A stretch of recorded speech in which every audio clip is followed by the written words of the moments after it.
ಈ ಸಂಕಷ್ಟದ ಮಧ್ಯೆ ಒಂದು ಸಮಾಧಾನದ ಸುದ್ದಿ. ನಿನ್ನೆ ಸಂಜೆಯಿಂದ ಕೊಡಗು ಜಿಲ್ಲೆಯಲ್ಲಿ ಮಳೆಯಾಗ್ತಾ ಇದೆ. ಕೊಡಗಿನಲ್ಲೂ ಮಳೆಯಾಗ್ತಾ ಇದೆ, ಆ ಕಡೆ ಕೇರಳದಲ್ಲೂ ಕೂಡ ನಿನ್ನೆ ಸಂಜೆಯಿಂದ ಮಳೆಯಾಗೋದಕ್ಕೆ ಶುರುವಾಗಿದೆ. ಕಾವೇರಿ ಕ್ಯಾಚ್ಮೆಂಟ್ ಏರಿಯಾ, KRSನ ಕ್ಯಾಚ್ಮೆಂಟ್ ಏರಿಯಾದಲ್ಲಿ ಮಳೆಯಾಗ್ತಾ ಇದೆ. ಭಾಗಮಂಡಲದಲ್ಲಿ ದೊಡ್ಡ ಪ್ರಮಾಣದಲ್ಲಿ ಮಳೆಯಾಗಿದೆ. ಭಾಗಮಂಡಲ ನಾಪೋಕ್ಲು ಸಂಪರ್ಕ ಕಡಿತವಾಗುವಂತ ಸಾಧ್ಯತೆ ಕಾಣ್ತಾ ಇದೆ. ನಿನ್ನೆ ಸಂಜೆಯಿಂದ ಮಳೆ ಶುರುವಾಗಿದೆ. ಆ ಕಡೆ ಕಬಿನಿ ಒಳಹರಿವಿನ ಪ್ರಮಾಣವು ಕೂಡ ನಿನ್ನೆಯಿಂದ ಸ್ವಲ್ಪ ಪ್ರಮಾಣದಲ್ಲಿ ಹೆಚ್ಚಾಗಿದೆ. ಕೊಡಗಿನಲ್ಲಿ ಮಳೆ ಬಂದರೆ ಹಾರಂಗಿಗೆ ನೀರು ಬರುತ್ತೆ, ಹಾರಂಗಿಯಿಂದ ನೀರು KRSಗೆ ಬರುತ್ತೆ. ಸ್ವಲ್ಪ ಸಮಾಧಾನದ ಸುದ್ದಿ ನಿನ್ನೆ ಸಂಜೆಯಿಂದ ಇನ್ಫ್ಲೋ ಕಟ್ ಆಗಿತ್ತು, ಗಣನೀಯ ಪ್ರಮಾಣದಲ್ಲಿ ಇನ್ಫ್ಲೋ ಕಟ್ ಆಗಿತ್ತು. ಈಗ ಮತ್ತೆ ಒಳಹರಿವಿನ ಪ್ರಮಾಣ ಹೆಚ್ಚಾಗುವಂತ ಮುನ್ಸೂಚನೆ ಕಾಣ್ತಾ ಇದೆ ಮಳೆಯ ಕಾರಣದಿಂದಾಗಿ. ಕಳಂಕ ಆಗಿದೆ.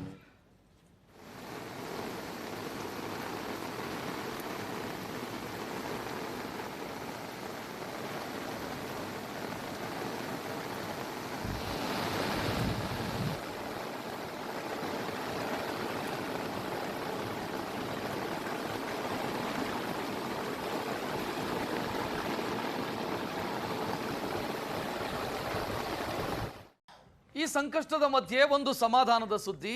ನಿನ್ನೆ ಸಂಜೆಯಿಂದ ಕೊಡಗು ಜಿಲ್ಲೆಯಲ್ಲಿ ಮಳೆಯಾಗ್ತಾ ಇದೆ. ಕೊಡಗಿನಲ್ಲೂ ಮಳೆಯಾಗ್ತಾ ಇದೆ, ಆ ಕಡೆ ಕೇರಳದಲ್ಲೂ ಕೂಡ ನಿನ್ನೆ ಸಂಜೆಯಿಂದ ಮಳೆಯಾಗೋದಕ್ಕೆ ಶುರುವಾಗಿದೆ. ಕಾವೇರಿ ಕ್ಯಾಚ್ಮೆಂಟ್ ಏರಿಯಾ, KRSನ ಕ್ಯಾಚ್ಮೆಂಟ್ ಏರಿಯಾದಲ್ಲಿ ಮಳೆಯಾಗ್ತಾ ಇದೆ.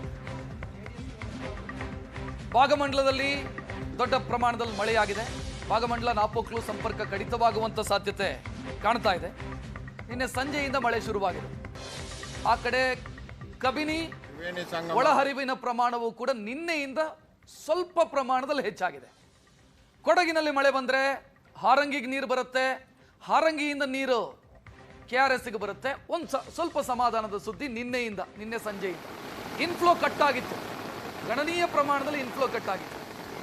ಈಗ ಮತ್ತೆ ಒಳಹರಿವಿನ ಪ್ರಮಾಣ ಹೆಚ್ಚಾಗುವಂತ ಮುನ್ಸೂಚನೆ ಕಾಣ್ತಾ ಇದೆ ಮಳೆಯ ಕಾರಣದಿಂದಾಗಿ. ಕಳಂಕ ಆಗಿದೆ.